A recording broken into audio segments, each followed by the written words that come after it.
Welcome,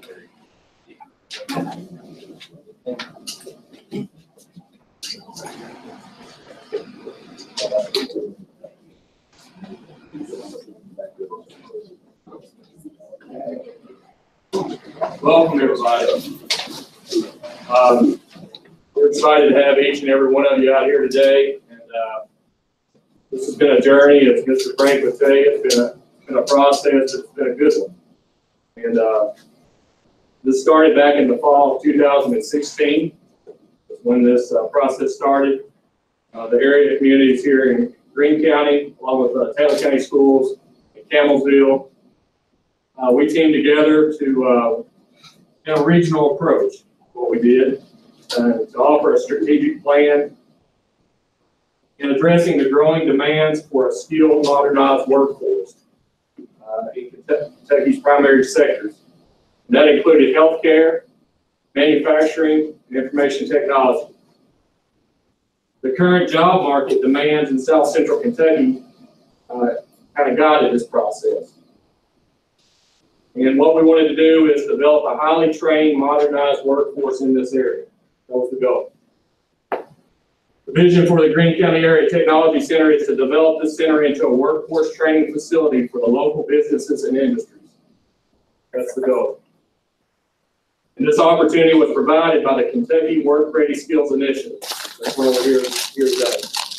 And this gives our students and adults in the community training that promotes sustainable income, which allows them to become productive citizens of our society. So, moving forward a little bit, in February of 2017, the Secretary of Education and Workforce Cabinet, at the time, Secretary Hal Hines. Today it's Secretary Ramsey, and we're glad to have him with us today. He's going to be speaking in just a second. So we were notified that the Greene County Board of Education had been awarded $1.52 million in funding for this project. Through the Work Ready Skills Initiative funding, along with a local bond sale, along with some cash dollars that we wrote over from year to year, the district was ready to begin renovations and equipment upgrades here at the Greene County Area Technology Center. This total project totaled $2.12 million. So the local Board of Education, a lot of those are here with me today, worked in conjunction with Gary Scott Associates, and Gary's here with us today to plan the project once the agreement was signed in July of 2017. I think Craig is with us too, from Gary Scott and Associates. The work associated with the project began early in the 2017-2018 school year. I think it's moved fairly well. And since the Greene County Area Technology Center was built in the 1960s, renovating and upgrading the facility was necessary for all areas in the center. Major parts of the renovation included roofing repair and replacement, a new HVAC system, new lighting, new flooring, and various other aesthetic upgrades. The Work Ready Skills Initiative goes well beyond renovation with the expansion and addition of new and innovative programs and approaches, totally re-imaging the way our Area Technology Center serves this community and industries. And probably the big thing is numerous equipment upgrades were completed throughout the building to modernize the programs in place at this center. We also hired a temporary marketing director who was utilized to promote the initiative throughout the community. Currently, this project is nearly complete. We do have some remaining funds. We're proud to say much of those remaining funds will be used to purchase new equipment, additional new equipment that will be used to train other students and adults. The focus will continue to be the recruitment of secondary students along with adults to produce a highly trained, modernized workforce. In the end, our goal is to aid in the creation of a labor force that is able to meet the needs of employers while also earning a sustainable income. So we hope to put that on display today, this new equipment, the new building. It's valuable to the community. And that's going to lead me into bringing Mr. Jim Frank up here. As I'm current superintendent of Greene County Schools, he's a former superintendent, and I had the pleasure and privilege to work under him for 7 years, I think. I was his assistant. And he started this, and today we're able to see the finish line. Mr. Jim, if you want to come up and share just a little bit about what this means to our community.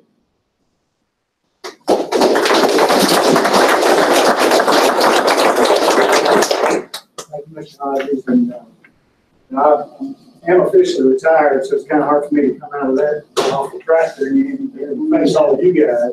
But, I was talking to Mr. Horseman. He wasn't sure whether he would fail retirement or not, so he hasn't tried it yet. But I may, so I'm leaving my options open. So if you have any great needs out there, I'm willing to talk about it. But, it's just a wonderful opportunity that we've had here to modernize and kind of change the perception of the vocational school here. See, I still call it the vocational school, but that's what it was for many years. But the Area Technology Center, but first of all, we're thankful for the opportunity that Workforce Development gave us. The Workforce Skills Initiative, we appreciate all the work that you do out there and promote industry and workforce around the state. It's a great thing. And so we're trying to do our small part here in Greene County and Campbellville and Taylor County. But we appreciate the support there, Mr. Horseman and Mr. Morris, who worked closely with the project up at Frankfurt, or Senator Givens, who was very influential in the initial process and throughout the process and supported us and worked with us. We appreciate him as well as the local school that has worked throughout the process. So that was just to see a lot of grants come through in the school, and you want to take advantage of those, but you're kind of hesitant because little Greene County down here in the center of the state, part of Kentucky, we don't always have those opportunities, but we did want to take advantage of it, and fortunately it worked out. It's been a great opportunity for this area, not only Greene County, but Tennessee, Taylor County, and the surrounding area. We're providing opportunities on a regional, if not state basis. I think that people want to take advantage of it. We're providing the equipment, modernized equipment, as we said, and upgraded facilities. We wish we could do more of the outside, but what the meat of it is the inside of this building, $1.5 million, $15 million project. If you want to put the money towards some of the architect is trying to help us get the biggest bang for the buck. One thing about this grant, there's a lot of strings attached to any grant. This grant, you'll see a little bit when you take the tour, it's giving us the opportunity to put the money towards these kids. And that's what it's all about, the kids. It's giving them the opportunities to learn skills, and begin to learn those foundations, real skills. We're excited about that. I remember this, I didn't think those people that worked on the grant, Ms. Patterson was responsible for a lot of the writing of the grant.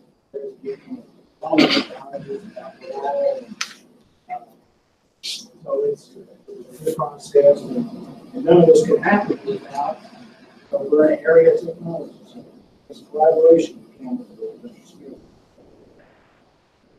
All have to work together to be the very best we can for the students in this area. I also want to thank those teachers. They're the real truth about them. Actually, you'll see that today. They're in the grind every day working, training students for high-skilled jobs and opportunities, and also high-paying, real opportunities. And that's what we came to know and realize is that the majority of our students take advantage of opportunities. They can work for it, they make a little bit of lifestyle. They want to do it for the majority of students. That's the perception that we want people to be.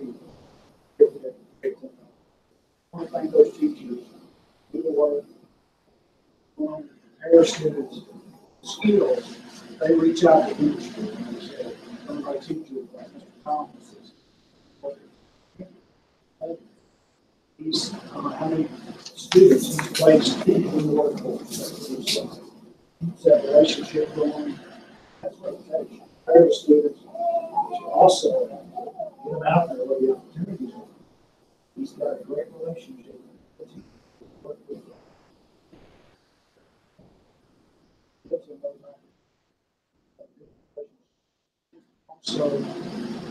history of the building, so the students can have some questions. I appreciate the opportunity to be there. Appreciate all the work on it. And exciting for me to come back and see it all come to fruition of it. And I'm excited to see what the students do there as well. And we've got a great opportunity here. Robotics, welding, and health services, and opportunities abound. Opportunities, and we just kind of drive in the other direction. But thank you all, so I appreciate everyone that's worked on this program and supported the people.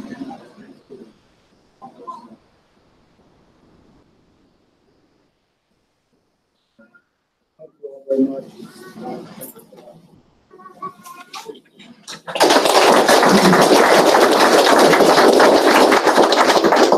We also have with us today Dr. Leanne Wall. She's our principal here at the Area Technology Center. I'm going to ask her to come up and say some words. While she's coming up, this is what it's about. We got a family over here.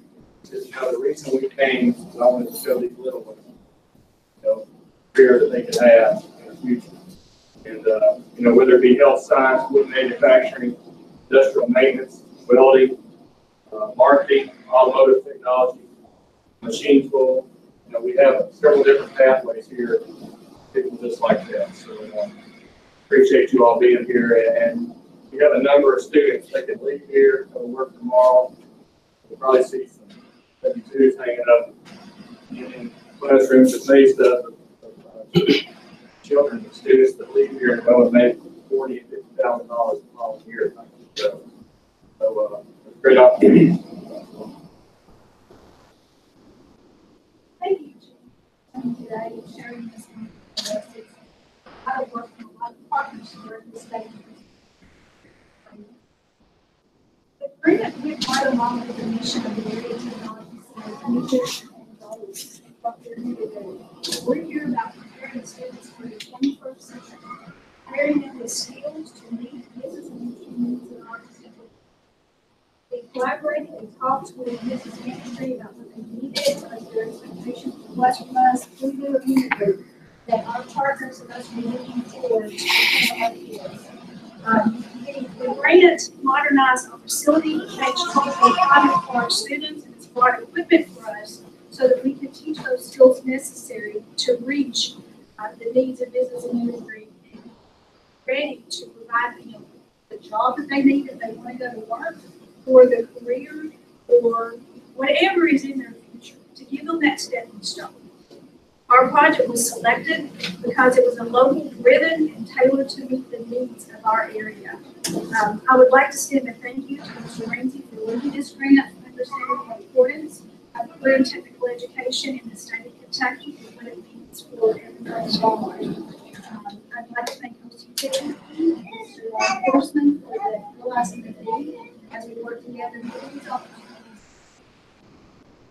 To our Board of Education, you who are here, and our business and industry partners, thank you for partnering with us. Thank you for having the faith and the trust in us that we will be able to do things and educate our students. And to our teachers, thank them for better educating and having the desire to build our system and move our students forward. Passionate to become career-oriented and skill-oriented. And for our students, that's why we wish everyone here today in this room for the betterment of our students, giving them a better future and what we have. And I look forward to the continued work with each of the partners and continue to open up the lines of communication with students ready for the next workforce, next generation that we have.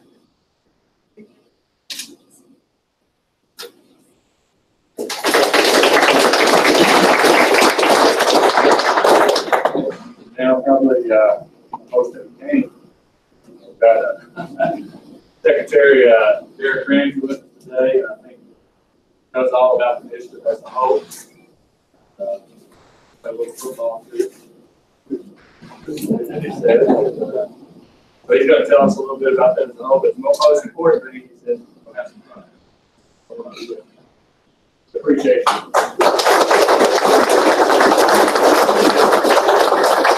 Good morning, everyone. Good morning, everyone. Thank you. I'm only driven 12 hours to get here. That's all I get. I am so elated to be here. First of all, I move around a little bit, so I apologize. Still you get so I move around a lot. I still got those tendencies. Truth and this stuff is you don't just wake up one day and say, okay, I'm going to solve all the work issues in South Central. I thank you for your vision, your power, because there's this thing that I love. It's called the apprenticeship. Secretary Landon, from day one, I've been there. I've been an apprentice guy because I too talk about vocation. So I want y'all to indulge me. I was coming home, that's what it was, vocation. Graduated high school in 1974. Interesting part about that journey is that when I came out of high school at that time, there were two roads, if you would, to success. One road was education, the other road was vocation.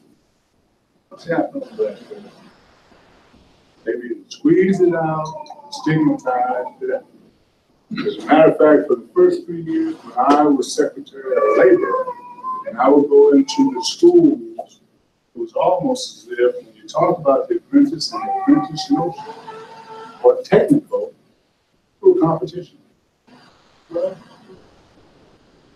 what we were then, what we are now, is that we are another option.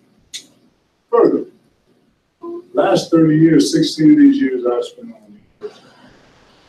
Kentucky's campus, Kentucky State's campus, and my last assignment is at Coppin State, which is in Baltimore, 16 of those years.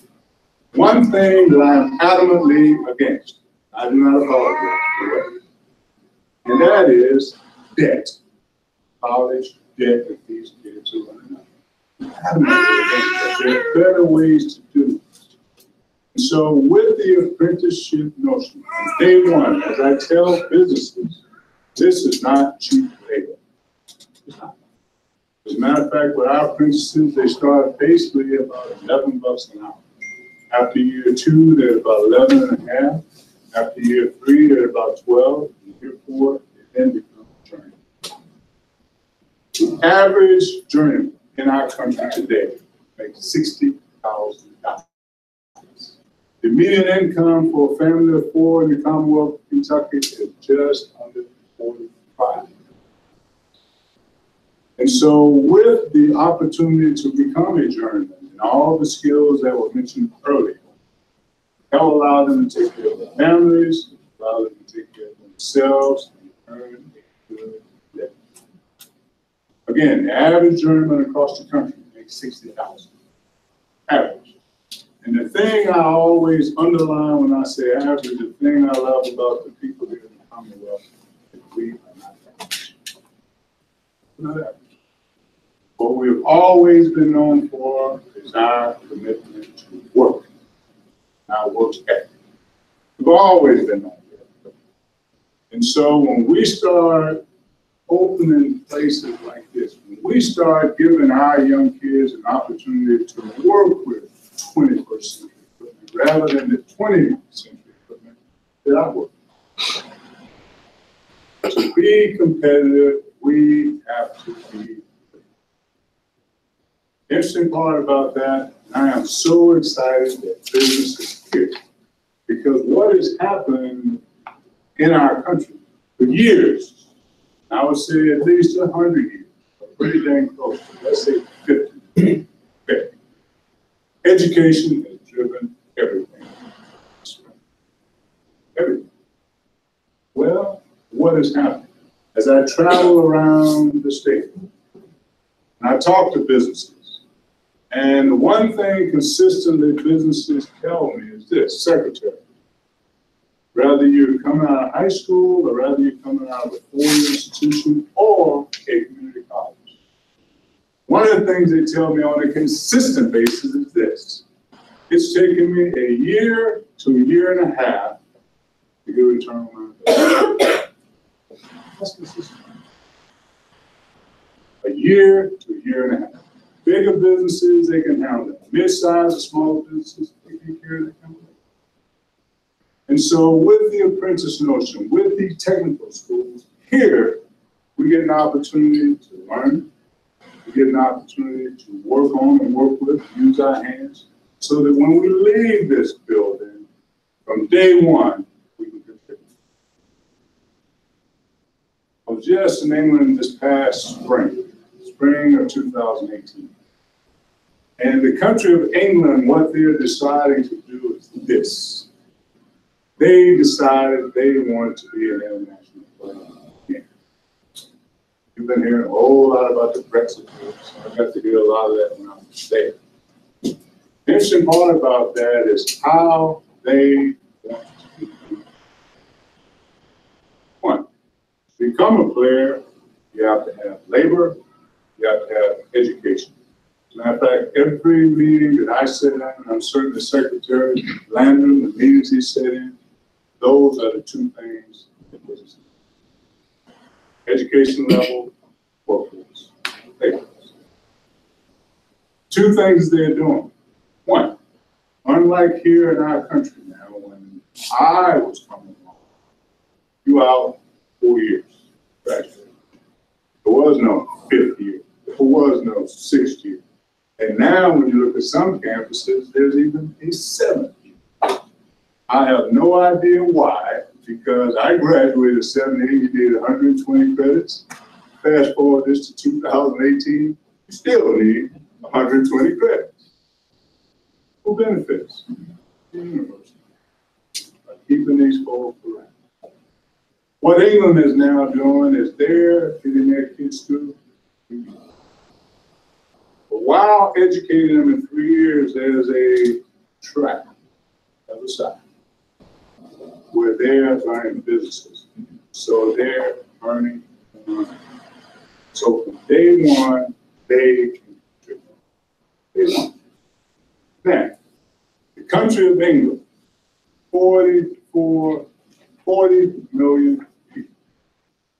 In the last 10 years, since they made this decision, they have gone from 0 to 850,000 apprentices and journeymen in the last 10 years. In the U.S., we have 344 million people. We only have 550,000 disabilities. Something wrong. Something wrong. And why I think there's something wrong with it? Because every community I go into, this is my second journey. I was Deputy Secretary of the Commerce Cabinet 10 years ago, 12 years ago. And everywhere I go, and I've probably been in over 100 counties of the 120 miles. I have yet to go into a county where someone is going to ask me, Secretary, can you help me find a road? Can you help me find a plumber? Can you help me find an IT? Can you help me find folks that work in my school? You get to them. And so that's why when I come to places like this, I get more than excited. Because what we're doing is we're preparing our kids to be competitive. That's what this building is about. For our folk to not have to leave. As of today, and so frequently you hear of these terms called the brain drain, which means that our kids get educated and they go to somewhere else. This morning, I'm happy to tell you we have 117,000 open jobs in the Commonwealth this morning. Fast forward that 5 years, that number is going to be between 250 and 350. Fast forward that to 2030, that number is going to be over 5. We have that. So we just have to get our young people trained up so that they can take it. And not necessarily a young person, any person. Because I had the privilege when I first taken this job to go speak at Mobile. It's a German company up in northern Kentucky, Shein. Well, one of the first people that I gave and signed as a journeyman was 46 years old. It's not like you have to be a teenager. You're willing to work the opportunity. So I can't thank you enough, again, for the vision of what you're doing for young people, giving them an opportunity so that they don't have to leave, so that they don't have to say, well, there's no jobs here, well, there are. In abundance. And in the pathways, Ms. Hodges, you were talking about, there's more than that. But the thing I want to encourage you to do is that at the table, business always has to be there. They have to be a part of the table. Principal, they can't come in after that. Because if they're there in the beginning, they're telling you what they need. Not what you think, it's what you heard business say they need. And so as long as we in education can be partners with the business sector, we're going to get this done. So again, I want to congratulate you, superintendents and principal, on your hard work, because this is not easy.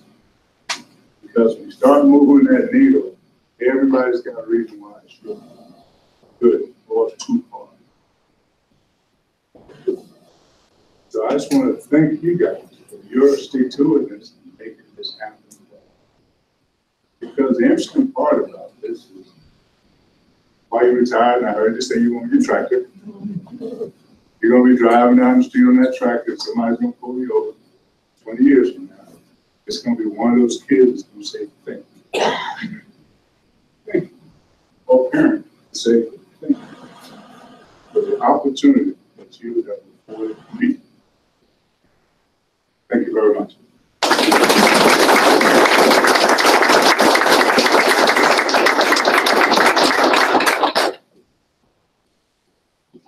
Secretary Adams. Once again, we would like to say thank you to everyone about today. And can start to name names, but we have a lot of support here for our community. I know that goes wide and deep, and we're thankful for you all the partners that we do have. We're going to kind of transition here. I think there's maybe a group that wants maybe not staying for lunch, but you would like to go ahead and tour the facility. If that's the case, I think you're staying in this room. For those that are going to participate and go eat luncheon, it's just down the hallway. So if you would, you all can go on in there. And I think as soon as we finish with lunch, they're going to split you into groups and give you a tour of the facility. So again, thank you all for coming. Feel free to move where you need to. If you want to go ahead and do the tour, you can just stay in here.